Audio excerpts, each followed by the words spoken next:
Now then, after an agonising wait, last night finally saw the fourth member of H revealed in the explosive Line of Duty finale. Yes, and if you weren't one of the 13 million people that tuned in, where were you? Like you said before... It's too late now. Mute your telly right now. And Nigel Boyle, who plays DSI Ian Buckells, is here to answer a few of our questions. You don't look anything like him. Who is that guy? It's just this character we created, yeah. It's kind of cool not to look like him, though, isn't it? Yes, no, it really, really is. I mean, what a night for you. What a morning. How's your phone been? All I can imagine is last night your phone must have been blowing up. Yeah, from about 10 minutes into the show, as soon as they see my name on the credits, all my mates are like, texting, oh, my goodness, look at you, back in it. And it was just, from then on, non-stop. I mean, Twitter notifications, Messenger notifications, WhatsApp. It's just been mental, but I couldn't get through them. I needed to get over here from East London to stay at the hotel to be with you guys. Well, we're glad you are. We're very glad because you've actually got a new baby, haven't you? Yes, 3 weeks old. Hence the night in a hotel. Smart. I like it. Well, yeah, I don't know how Lainey's got on, but hopefully she got some sleep. So you've got two other children as well? Yeah, I've got two boys, Finian and Declan, and baby Cora Rose. Yeah. So you've juggled all of this with all of that, and I assume today you are going to have an incredibly busy day. Yeah, I think so. But, you know... Lots of interviews. That's what we're here for, right? Yeah. That's exactly that, exactly So let's get down to the rub. Obviously, you know, there'll be people who were not happy with the way it turned out. Lots of people... I mean, 13 million people watched it last night. It was absolutely huge. When did you find out? What was the discussion that led you to realise and know that you, in fact, were H? Well, we got the scripts. Well, I mean, to put it into context, we were all availability checked back in August 2019. So this is how long I've been sitting on this. Oh, my goodness. I didn't know it was H then. Right. Jed knew, but I didn't know. Yeah. And no one else knew, of course. Right. And we were availability checked, but we didn't get the scripts then until just before Christmas. And then... Of 2019. Right. And then we had a read-through in February 2020 and started shooting in March, and then we got locked down. Oh, goodness me.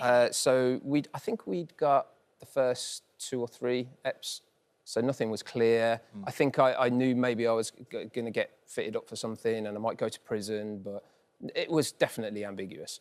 And then we got locked down, and Jed sent me a text during lockdown, and he said, are you free for a chat today? Oh, God, then you think, they're going to kill me. Are you kidding me? Well, he said, like, fair play to Jed, he said, don't worry, it's not that cool. Ah, OK. So I was like, well, that doesn't stop you being nervous. No, of course not. Why does the showrunner want to speak to me? Yeah. So I was like, yeah, sure. And he phoned straight away. And he said, the rest of the scripts are going to be released today.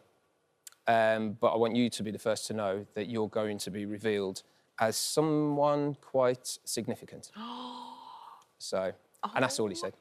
So you get this phone call, and then how long after, because we're in lockdown, this phone call, do you go back to shooting? Yeah, so we resumed shooting at the end of the last day of August, beginning of September. Right. So this was sometime just before then. And how do you keep a secret like that? Because I imagine, obviously, this is quite an obvious question to ask, but do you tell anybody? No. Does your wife know? Of course, yeah. OK, so your wife knows. Yeah. OK, so you've got a little sounding board, because there's no possible way What did Lainey I say could when do you it. told her? Lainey was like, oh, my goodness, because the thing is with these scripts, you get them, and, like, I'm reading them. It's probably frustrating for her. She's pottering about in the kitchen. I was like, Lainey, look at this. Yeah. She was like, what? No, I need to read it. And she wanted to wait and watch it all, like she has done in previous seasons. Yeah. But this time, I was like, I think you need to read it. Yeah. And she was just gobsmacked. We both were. But that is difficult, you know. But at least if you've got a sounding board, at least one, then it's you know, it takes the pressure off.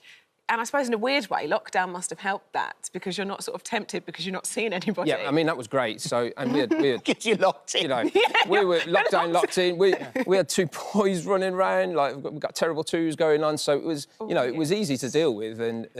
But I have started, well, the last few months, I've been getting texts saying, "Are you H?"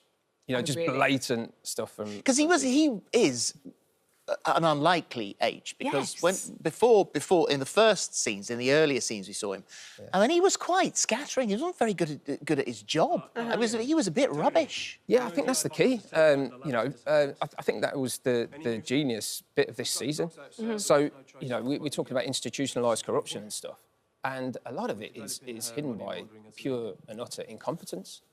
You know, and that's always simmering under the surface. And then when it does come to the fore, it's often battered away and you know, swept under the carpet. And, you know, like Al Capone, for instance, you know, he didn't get done for any of the murders. It was his tax returns, the IRS did it. You know what I mean? And Buckells has got found out because he can't spell.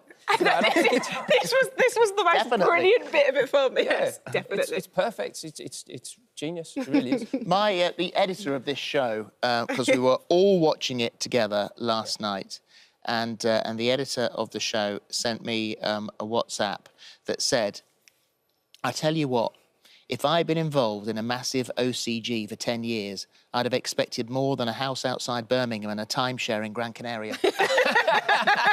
Well, we don't know what else he's got, you know. That was Martin to take away from it. Yeah.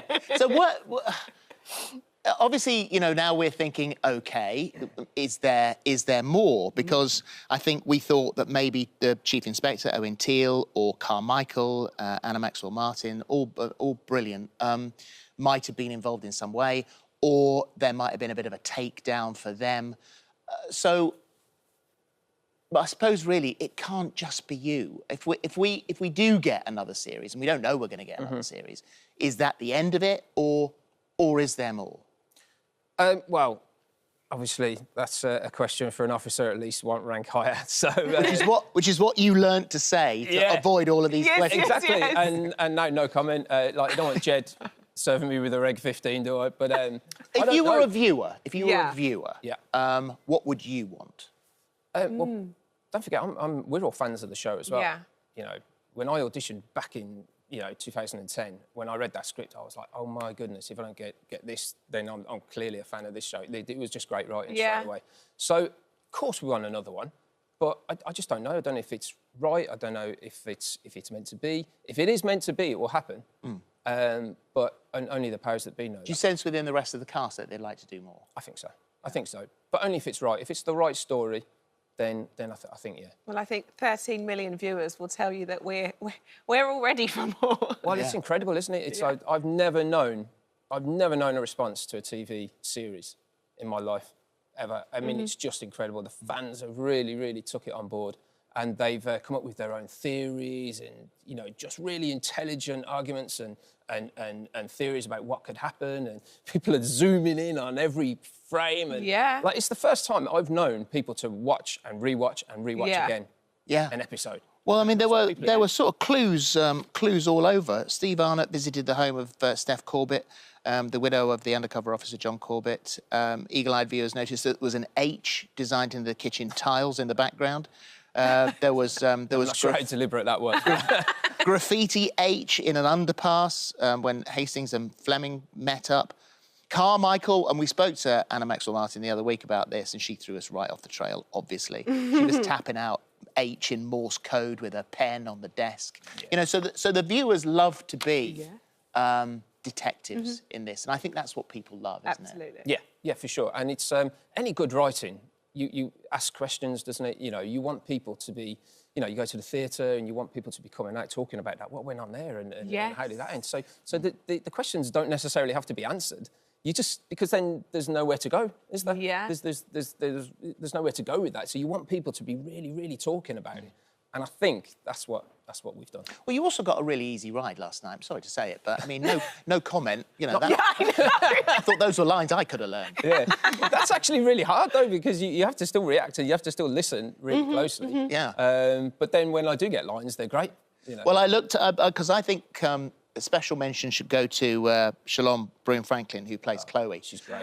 Man, she had some lines and a half. Didn't she? I mean, it's so much detail. Well, that's why we call it Lines of Duty, you know. Yeah. it's not nicknamed that for nothing. Seriously. You know. And that's exactly what I thought last night. How on earth is she remember? Incredible stuff. I mean, those glass box scenes, they are just tense, you know. Yeah. They take a full day to shoot one of those interview scenes. Yeah. And we rehearsed them the night before. After a day shooting, we'll go in and do a rehearsal of that. You know, goodness me. Yeah, it's intense. Yeah. But if you look at the way it's shot, it's beautifully shot. You know, you get every single camera angle, so it's you know, and that's what you have to do if you're doing something in one take. You know, you have to make and look how many people are in the scene. You know, so. But it's great to be part of, and it was always on my bucket list to do a glass box scene. Yeah. And this time I got 2. So. There you go. Well, it was absolutely massive. Huge. And regardless of whether it was the sort of ending you wanted or not, it's lovely to have you in here today. So and, lovely. Pleasure to be here. Thanks And for we were having me. gripped. Yeah. We really were. Thank you very much. Thank you. Thanks very much. Cheers.